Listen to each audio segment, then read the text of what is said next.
Hello，大家好。今日我想同大家傾一個最近喺美國政壇鬧得好大，甚至可能影響到未來政局嘅話題。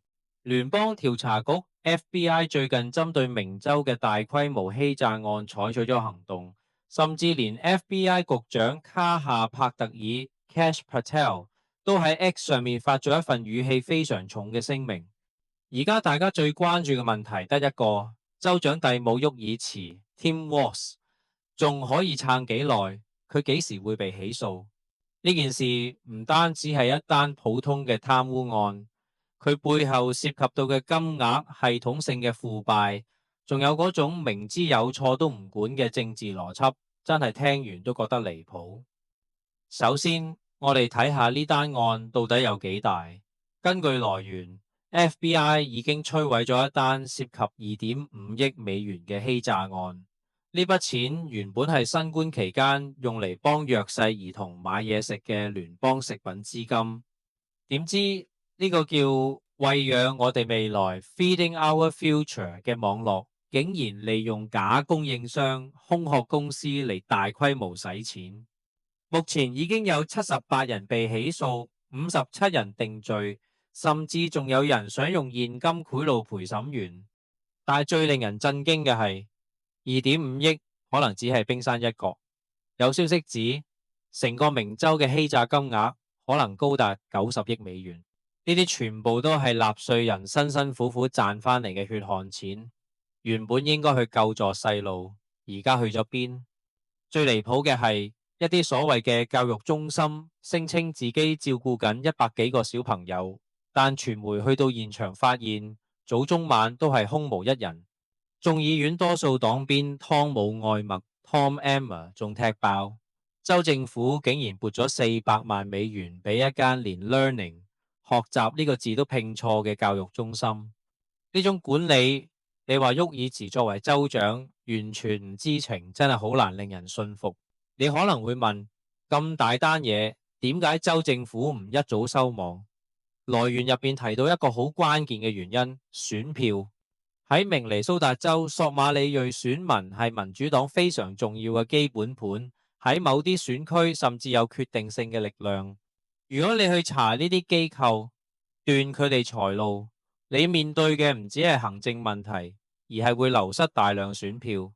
所以民主黨喺地方政治上有一種慣性思維，寧願俾個系統爛落去，都唔可以動搖選民結構。更令人心寒嘅係，明州人道服務部嘅正式員工其實一早已經發現問題。佢哋喺沃爾茨被選為副總統候選人之前呢，就已經向民主黨高層同埋賀錦麗 Kamala Harris 發出警報，話呢度有重大詐騙案，但結果係點？民主黨高層完全冇回應，甚至可能為咗選舉而選擇隱瞞。沃爾茨面對國會調查嘅時候，佢嘅回應好經典，佢話我會自己處理。但係眾議院監督委員會主席詹姆斯科莫 James Comer 就直接反駁，如果你係清白嘅，你最唔應該講嘅就係我自己嚟，因為呢句嘢聽落去就係想將調查控制喺自己範圍入邊。而家沃爾茨面臨嘅壓力係全方位嘅，除咗 FBI 派咗刑事調查部門入去之外，眾議院監督委員會都正式啟動咗調查。核心問題好簡單，沃爾茨到底知幾多？佢幾時知？點解佢乜都冇做？連預測市場都開始對沃爾茨嘅命運下注。據報預測平台 Kalshi 估計，沃爾茨面臨聯邦指控嘅可能性高達69%。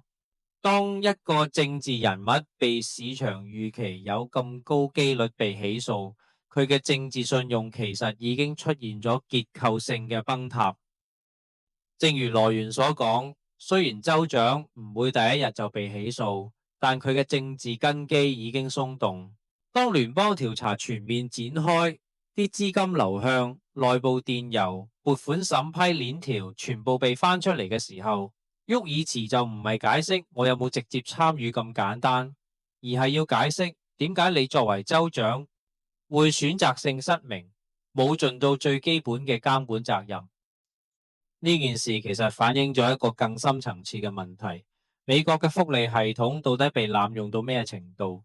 而地方政府喺入邊到底係扮演緊監管者定係共犯嘅角色？當法律同選票發生衝突嘅時候，到底仲有幾多人會守住條底線？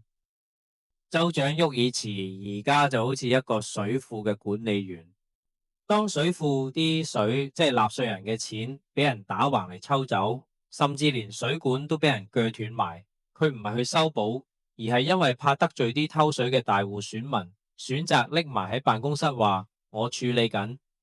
但而家上級調查員已經帶埋儀器企喺水庫門口，佢已經無處可逃。好啦，今日嘅分享就到呢度。你認為沃爾茨最終會唔會被起訴？歡迎喺留言區話我知。